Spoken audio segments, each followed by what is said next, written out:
एकदम से कन्हैया को देख करके कंस घबराने लग गया। ये तो आ गया, ये तो आ गया, ये तो और इतना सोच ही रहा था कि कंस कि मेरी तरफ कन्हैया चला आ रहा है और उसी क्षण मेरे कन्हैया बलराम और अपने मामा कंस के पास में पहुंच गए और सामने जाके खड़े हो गए और कहने लगे, मामा हम आ गए। कंस कुछ भी नहीं बोलता है, कुछ नहीं बोल रहा है।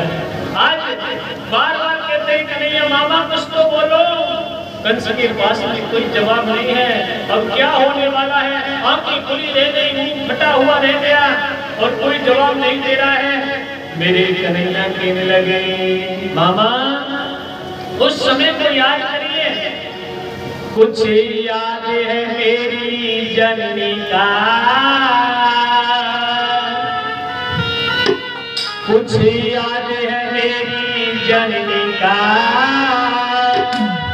जो तूने दशा कराई थी, खींचा था केस पकड़ करके और तूने खड़ग चलाई,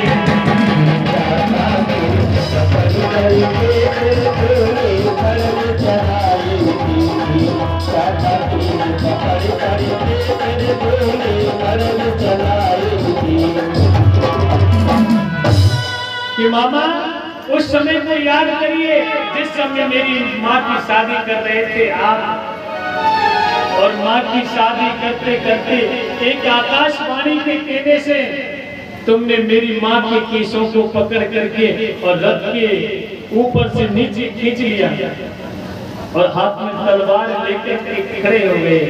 उस समय को याद करो मामा, आज उसी माँ का पुत्र तुम्हारे सामने खड़ा है। इतना कहा ऊंचे सिंहासन से और राजा कंस को नीचे खींच लिया और जैसे जल से खींच करके नीचे डाल दिया और देखते देखते मेरे कन्हैया ने और अपने मामा कंस को बहुत देर रह गई मामा को, बहुत परेशान कर रहे थे। पूरे ब्रजमंडल में तेरे परेशान करे, तेरे गोकुल में परेशान करे, कबो तेरी शांति पे ना नहीं दिया।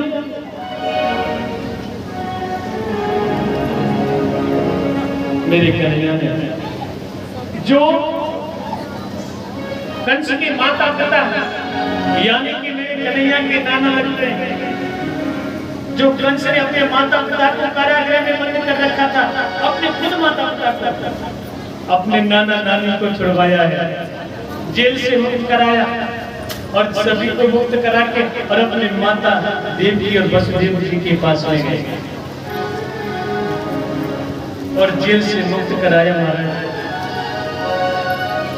देवकी वसुदेव अपने कन्हैया को लेकर के जब कंस को मारा था ना, जब मेरे कन्हैया की उम्र कितनी थी? 11 वर्ष 56 दिन। कोई कहता है 11 वर्ष की थी, कोई कहता है 11 वर्ष 56 दिन की थी। जैसा आपको उचित लगे वैसा समझ लेना। और जब मेरे कन्हैया को लेकर के वसुदेव देव की अपने घर में आ गए, महलों में आ गए, माता देवकी वसुदेव जी से कहने लगी कि सुनते हो, हमारा कन्हैया कितना बड़ा हो गया। जन्म हुआ था ना तब हमने गोकुल पहुंचा दिया, जन्म होते ही गोकुल पहुंचा दिया। अब हमारे कन्हैया 11 वर्ष 56 दिन का हो गया, हमारे कन्हैया को पढ़ाया लिखाया नहीं है। उस ब्रजमंडल में कोई जानता नहीं है पढ़ाई लिखाई क्या होती है। ऐसा करो ना, गुरु संस्थापन आश्रम में भेज दो ना। वसुदेव जी महाराज ने उसी समय गुरु संस्थापन आश्रम में जाकर के काम लेके कन्हैया को आश्रम में पढ़ाना चाहता था।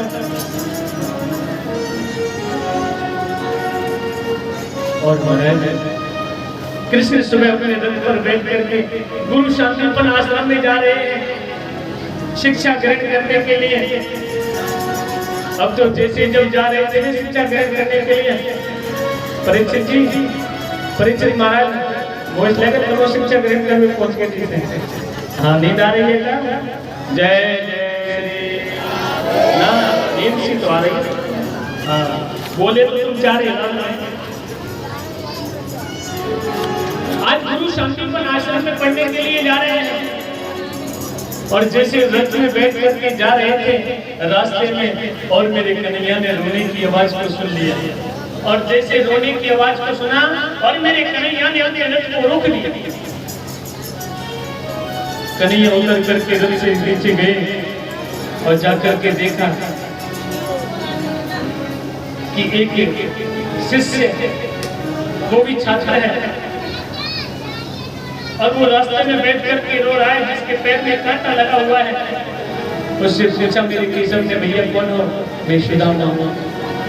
आप कौन हो भैया? मैं कन्हैया केशव। आप कहाँ जा रहे हो? कि मैं गुरु संकीर्तन आश्रम में जा रहा हूँ पढ़ने के लिए।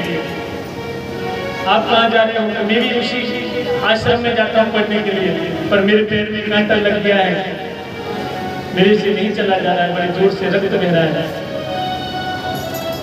आज मेरे कन्हैया ने अपने दांतों से सुदामा के पैर में से कांटे को निकाल दिया, और निकाल दिया तो सुदामा कहने लगे मेरे केशव से कि भैया आज से हम मित्र हो गए। कन्हैया कहने लगे भैया मैं मित्र नहीं बनना चाहता, मैं मित्रता नहीं करना चाहता, क्योंकि संसार में मित्र बना तो लेते हैं पर लेकिन मित्रता कोई निभाता नहीं है। मित्र बनाना आसान है पर मित्रता निभाना बड़ा कठिन है। नहीं भैया भैया मैं आपसे वादा करता हूँ, मैं सच्चा मित्र बन के आपका रहूंगा। बार बार कहने पर सुदामा के और मेरे कन्हैया ने आज मित्रता हो गई है, कृष्ण और सुदामा की मित्रता हो गई है। दोनों स्कूल में आश्रम में पढ़ने के लिए जाते हैं, शिक्षा ग्रहण करने के लिए जाते हैं। और उस गुरु संकीर्तन आश्रम में एक नियम था, जो गुरु जी पाठ याद करने के लिए देते थे उसको दूसरे दिन सुनाया जाता था, और जो नहीं सुनाता था ना उसे शमिदा लेने के लिए, शमिदा कहते हैं लकड़ी, हवन की लकड़ी लेने के लिए जाना पड़ता था। अब महाराज पाठ याद करने के लिए दे दिया गुरु जी।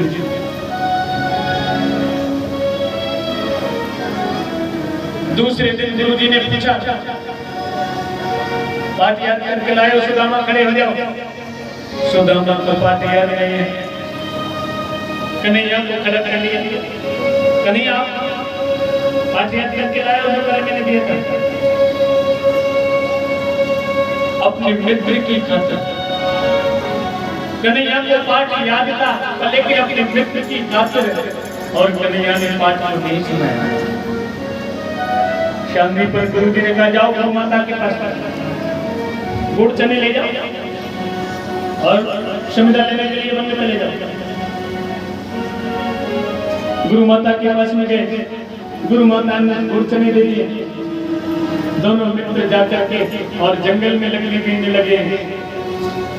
गुड़ चना को एक पेड़ के नीचे रख दिया।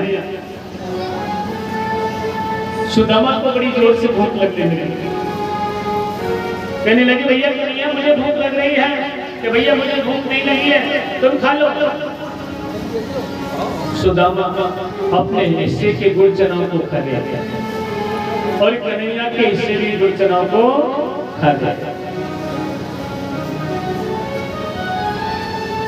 आधा घंटे बाद में कन्हैया ने कहा भैया सुदामा मुझे भी अब भूख लग रही है, तो लकड़ी मिल लो, मैं गुड़ चने खा लेता हूँ। अब तो सुदामा ने एकदम सोचने लगे मैंने तो कन्हैया के मेरे मित्र के गुड़ चनाओं को खा लिया, अब मैं क्या जवाब दूं। अब तो सुदामा कहने लगे ओ भैया देख कन्हैया कैसे जोर को बादल हिलाए हुए हैं, घनघोर बारिश आने वाली है, भैया कन्हैया जल्दी चलो। सुदामा चाहे घनघोर बारिश आए, क्या तूफान आए, कुछ भी आए, मुझे भूख लग रही है और मैं गुड़ चना खाऊंगा। सुदामा आकर घर जोड़ कर कहने लगी भैया कन्हैया मैंने तुम्हारे हिस्से की गुड़ चना को खा लिया, आपने मेरे हिस्से की गुड़ चना को खा लिया। सुदामा ये तुम्हें अच्छा नहीं किया, मैं तुझे श्राप देता हूँ किसी के पराये हक को नहीं खाना चाहिए। हक के परायो भाई के यही मिलेगी सीख, होए दिलबरी आज से घर घर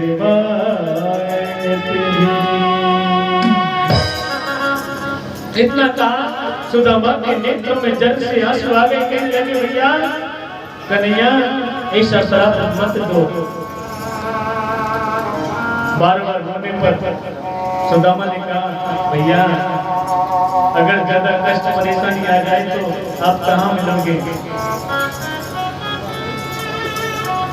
मेरे किशोर कहने लगे मैं ना तो वृंदावन में मिलूंगा, ना मथुरा में मिलूंगा, ना गोकुल में मिलूंगा। अगर जीवन में ज्यादा कष्ट आ जाए तो द्वारकापुरी चला आना। और आज से हमारी मित्रता खत्म, मित्र बन भी गई और मित्रता खत्म भी हो गई। जो एक रास्ते से आए थे कृष्ण सुदामा, दोनों अलग अलग रास्तों से जा रहे हैं। मित्रता करना और मित्रता निभाने में बहुत जमीन आसमान का अंतर होता है। 64 दिन में संपूर्ण विद्या का प्राप्त कर लिया मेरे कन्हैया ने। 64 दिन में 2 महीने 4 दिन में। आज माता देव की बड़ी खुशी हो रही है। आज मेरा कन्हैया 11 वर्ष 56 दिन का हो गया। 11 वर्ष के बाद में आया तो मैंने आश्रम में दे दिया पढ़ने के लिए। आज मेरा मन होता है मैं कन्हैया के लिए मेरे हाथों से सुंदर भोजन बनाऊंगी। मेरे हाथों से मैंने कभी मेरे कन्हैया को भोजन नहीं कराया। माता देवी दौड़ करके वसुदेव जी के पास में गई। सुन रहे हो, आज मेरी इच्छा ऐसी हो रही है मैं कन्हैया को मेरे हाथ से भोजन बना के खिला के आऊंगी और मेरे हाथों से खिला के आऊंगी। बड़ा सुंदर प्रसाद बनाया माता देवी ने और थाली में सजा करके और कन्हैया के कमरे में लेकर के गई। और जैसे कन्हैया के सामने थाली रखी और माता देवी ने कहा बेटा कन्हैया ले बेटा कन्हैया भोजन कर ले। मैंने तेरे लिए आज मेरे हाथों से भोजन बनाया है। कन्हैया की नजर जैसे थाली पर गई और उस थाली में माखन मिश्री नहीं दिखा। एकदम से कन्हैया ने रोना प्रारंभ कर दिया और माता देवी के तरफ से मुंह फेर लिया कन्हैया ने और फूट फूट करके दीवार से सिर लगा करके रोने लगी कन्हैया। ना तो ये कहा कि मुझे खाना खाना है नहीं खाना है। फूट फूट करके कन्हैया रो रहे हैं। माता देवी और गुस्से में महाराज दौड़ करके गई और वसुदेव जी के पास जाकर कहने लगी सुनते हो आज मेरे प्रेम ने आकर के इतना सुंदर भोजन बनाया और जब मैं कन्हैया के लिए लेकर के गई और जब मैंने कन्हैया के सामने भोजन की थाली को रखा, भोजन की थाली को देख करके रोना प्रारंभ कर दिया। क्या मैंने कन्हैया के लिए भोजन नहीं कभी खिलाया? क्या मैंने मेरे कन्हैया को मेरे पास में नहीं रखा इसलिए वो रोने लग गया? तुमने कभी अपने कन्हैया को अपने बेटे को नहीं समझाया? वसुदेव जी महाराज के नेत्रों में आंसू आ गए। वसुदेव जी महाराज रोने लगे। हाँ देवी आप सच कहते हो। मेरी भी कभी कभी इच्छा होती है कि मैं कन्हैया के पास जाकर के 5 बात करूं। मेरा मन नहीं होता क्योंकि वो किसी से बात ही नहीं करता है। ऐसा लगता है कि मथुरा में किसी को नहीं जानता है। माता देवी और रोती रोती वसुदेव जी से कह रहे। वसुदेव जी उद्धव के पास में गए, उद्धव को बुलाया। उद्धव तुमको पता है माता देवी 4 दिन से रो रही है और 4 दिन से कन्हैया ने भोजन नहीं किया है। 4 दिन हो गए भोजन नहीं किया। बस रोते ही रोते जाके पूछो तो सही क्या बात है? ऐसा हमने क्या कर दिया जो माता देवी के हाथों से भोजन नहीं करते हैं तुम्हारे मित्र कन्हैया? पूछो तो सही बात क्या है, क्यों भोजन नहीं करता है? उसको दुख क्या है? क्या मथुरा पुरी उसको अच्छी नहीं लगती? क्या उसको माता पिता अच्छा नहीं रखते? क्या उसके माता पिता उसका ध्यान नहीं रखते हैं? आज महाराज ने कही और कमरे में जाकर के कहा कि सब क्यों नाटक करते हो, क्यों रोते हो? इतना कहा और मेरे कन्हैया ने उद्धव की जीत भर ली और कंधे से सिर लगा करके मेरे कन्हैया फूट फूट कर रोने लगे। उद्धव कहने लगे बताओगे कि रोते रहोगे, बात क्या है, क्यों रोते हो? उद्धव मुझे ये दुख नहीं है कि मैं ये यशोदा मेरे लिए भोजन लेके आई, मुझे बड़ी खुशी है, खुशी है कि माता देवी मेरे लिए भोजन लेके आई। जिस थाली में माखन मिश्री नहीं लिखे, मुझे मेरी मैया यशोदा की आवाज, मेरी मैया यशोदा की याद आ गई। 10 बार मैया यशोदा मेरे लिए खाना खिलाती थी ना, तो 10 बार थाली में माखन मिश्री लेके आती थी, 10 बार। इस मथुरा में कोई माखन मिश्री की नहीं पूछता है मुझे। जो मैया हर समय हाथ में माखन मिश्री की थाली को लेकर के मेरे चारों तरफ घूमती रहती थी, चारों तरफ घूमती रहती थी पागल की तरह। और उस मैया से मैंने क्या कहा, मैं परसों आ जाऊंगा, मुझे आज 3 महीने हो गए मेरे वृंदावन को छोड़े, मुझे मेरी मैया यशोदा को छोड़े। मुझे नहीं जाना था वर्षों तक, तो मेरे मैया यशोदा से क्यों झूठ बोला? मुझे झूठ नहीं बोलना चाहिए था। उस मैया यशोदा के हृदय पर क्या बीत गई होगी? उद्धव, जो गोपी मेरे से 1 मिनट दूर नहीं रहती थी, 1 मिनट, अगर गोपियों को मेरी शक्ल नहीं दिखती थी ना, तो पागल ऐसे आकर के और मेरे महलों में मेरी मैया के सामने आकर खड़ी हो जाती मेरा दर्शन करने के लिए। ताना देना उन गोपियों का वादा था। मैंने कभी भी किसी गोपी की मटकी को नहीं छोड़ा, कभी नहीं छोड़ा मैंने, मैं सच बोलता हूँ ना। वो खुद गोपी अपनी मटकियों को छोड़ के आ जाती थी। जब मैया यशोदा मुझे घर में से नहीं निकलने देती थी ना, 4, 5, 10 दिन हो जाते तो वो गोपियां मुझे देखने के बहाने शिकायत करने के लिए आती थी मेरी मैया के पास। और गोपियों को मैं रास्ते में खड़ा छोड़ के आ गया। मेरे हृदय में बिल्कुल प्रेम नहीं। जो मेरे प्रेम के पीछे पागलों की तरह घूमते रहती थी, पागलों की तरह गोपियां घूमती रहती थी, आज 3 महीने से वो कैसे अपना समय निकाल रही होगी? उद्धव, वो ब्रज विसरत नहीं। मुझे उस ब्रज की इतनी याद आती है, इतनी याद आती है। उद्धव कहने लगे, हाथ तुम्हारे ब्रज में इतना प्रेम है। उद्धव, मेरे ब्रज के प्रेम की कोई तुलना नहीं कर सकता, मेरे ब्रज के प्रेम की कोई सराहना नहीं कर सकता। अटूट प्रेम का संबंध है मेरे उस ब्रज मंडल में, उस वृंदावन में, उस बरसाने में, उस गोकुल में।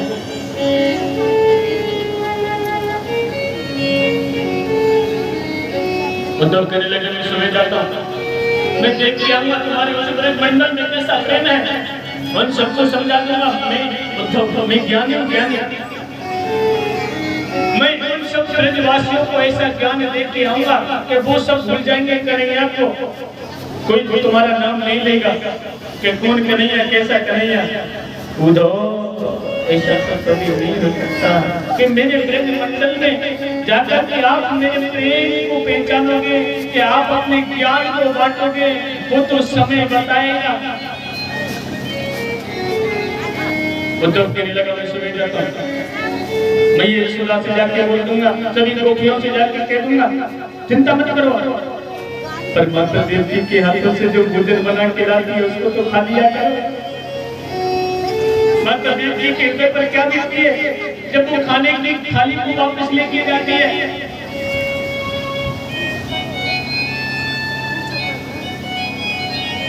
उद्धव जी ने अपने रथ को सजा लिया, वृंदावन के लिए जाने के लिए कन्हैया नहीं जा रहे हैं, अपने मित्र सखा को भेज दिया। उद्धव मेरे कन्हैया के प्रेम की उस परिभाषा को समझने के लिए जा रहे हैं कि उस वृंदावन में कितना प्रेम है, उन गोपियों के हृदय में कितना प्रेम है, मैया यशोदा के हृदय में कन्हैया के प्रति कितना प्रेम है। और परीक्षा लेने के लिए जा रहे हैं। सुखदेव जी कहने लगी राजा परीक्षित, अब अपने ध्यान को थोड़ा मैया यशोदा की तरफ ले चलो। सभी ब्रजवासी सुबह हो जाती है और सुबह होते ही सीधे आ जाते हैं रास्ते में, और रास्ते में आकर के बैठ जाते हैं। आज कन्हैया आ रहे हो, आज कन्हैया आ रहे हो। और जैसे शाम हो जाते हैं ना, जाकर के मैया यशोदा से कहते मैया कन्हैया आज भी ना आयो।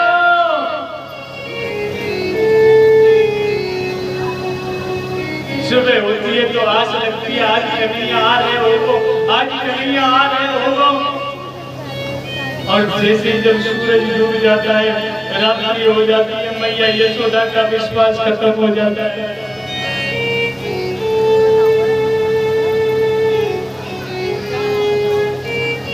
सभी ब्रजवासी रास्ते में खड़े होते हैं। रोजाना एक ही दिन ऐसा नहीं था कि वो ब्रजवासी रास्ते में आके कन्हैया की तरफ नहीं देख रहे हो। रोजाना आस लगा के आज तो भैया हमारा कन्हैया जरूर आ जाएगा, आज जरूर आ जाएगा भैया, क्या कह रहे हो। आज ब्रजवासी रास्ते में खड़े हैं। आज जब का रथ आ रहा है, अब तो महाराज मधुमंगल को पता चल गया। ओ भैया देख हमारे कन्हैया को रथ आ गए, और सामने देख भैया देख तुम्हारो।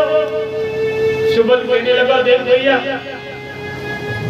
अब तो मैं कन्हैया से नाराज रह जाऊंगा और एक झाड़ी के पीछे छिप जाऊंगा। मैं कन्हैया से नहीं बोलूंगा, और जब कन्हैया मुंह को बार बार मनावेगा ना तब जाकर मैं बात करूंगा। सुबल जाके झाड़ी के पीछे छिप गए, और जैसे उद्धव का रथ पास में आया, सुबल ने सोचा पता नहीं कन्हैया से पहले मेरे से भी पहले कोई मिल लेगा। मैं नाराज तो बाद में हो जाऊंगा, पहले मैं कन्हैया से मिल लेता हूँ।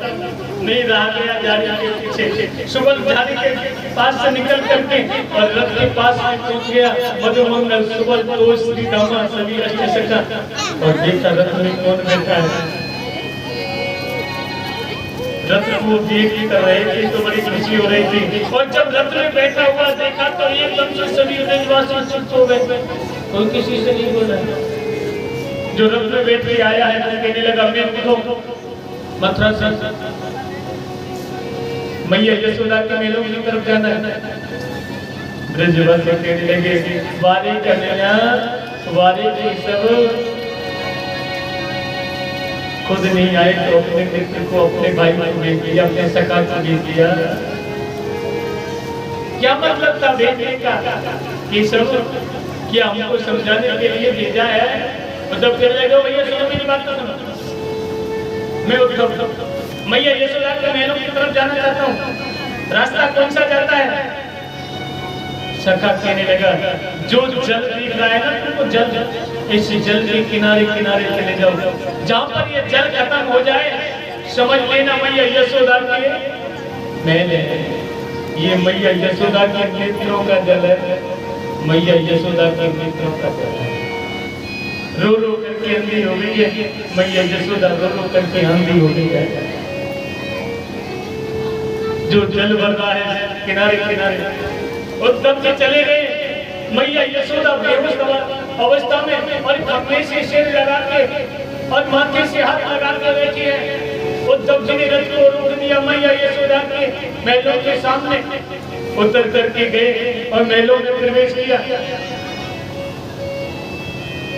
आवाज लगाई मैया यशोदा एकदम से मैया यशोदा की आवाज कानन में गई, कहने लगी, ओ भैया क्यों नहीं भैया, भैया चुप चुप, धीरे बोल, धीरे धीरे बोल, मेरे कन्हैया भीतर सो रहे हो, मेरे कन्हैया भीतर पल्ला में सो रहे हो, है जग जाएगा।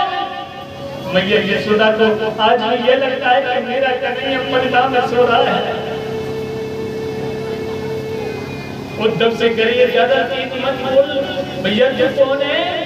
एकदम से मैया यशोदा खड़ी हुई और परिणाम के पास में गई, परिणाम में दोनों हाथ मारे, परिणाम में कुछ नहीं है। गड़ाम से मैया यशोदा बेहोश होकर के फिर उद्धव कहने लगे, भैया मैं कन्हैया का मित्र हूं, मैं कोई मित्र को नहीं जानती, मेरा कन्हैया सो रहा है, चले जाओ। उद्धव का मौका जो है एकदम चक्कर में फंस गया। आज भी मैया यशोदा कन्हैया को कितना याद करती है, कितना याद करती है।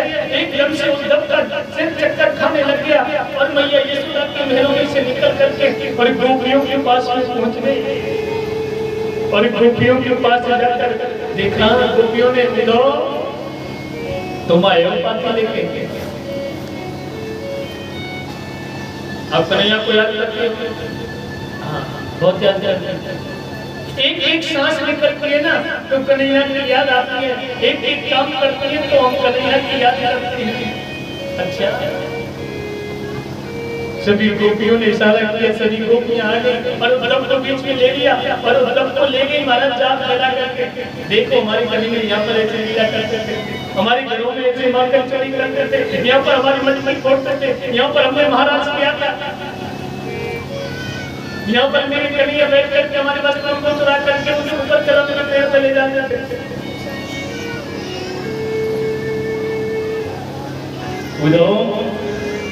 हमारे कन्हैया के प्रेम की क्या बात करोगे? अब ज्ञान की जो गजरे लेके आओ ना, इसको वापस ले जाओ। उद्धव 2 दिन के लिए आए थे, 2 दिन के लिए, 2 दिन में जाके मैया यशोदा को गोपियों की समझा दूंगा, कोई याद नहीं करेगा। उद्धव को 6 महीने हो गए पूरे ब्रजमंडल में, 6 महीने। उदो सीधो सुने गोपिन के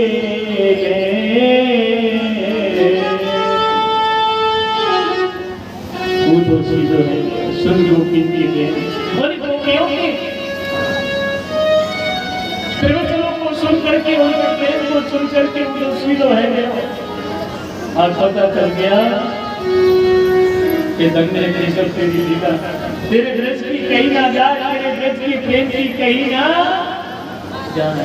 एक बार बोलना पड़ेगा, जय जय श्री।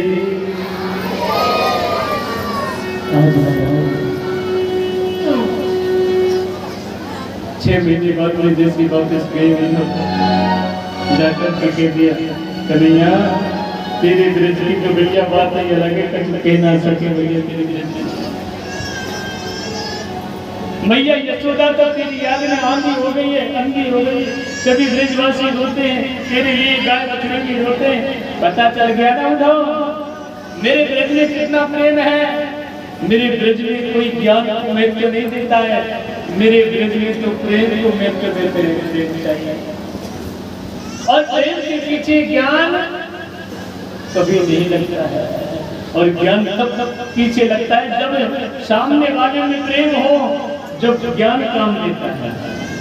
आप डायरेक्ट ज्ञान को प्राप्त करिए, कितना भी बड़ा ज्ञानी महापुरुष हो और उसके अंदर प्रेम की भावना नहीं हो, वो प्रेम से रहना नहीं जानता हो, प्रेम सिखाना नहीं जानता है तो क्या जाने ज्ञान की परिभाषा। ज्ञान की परिभाषा भी तब से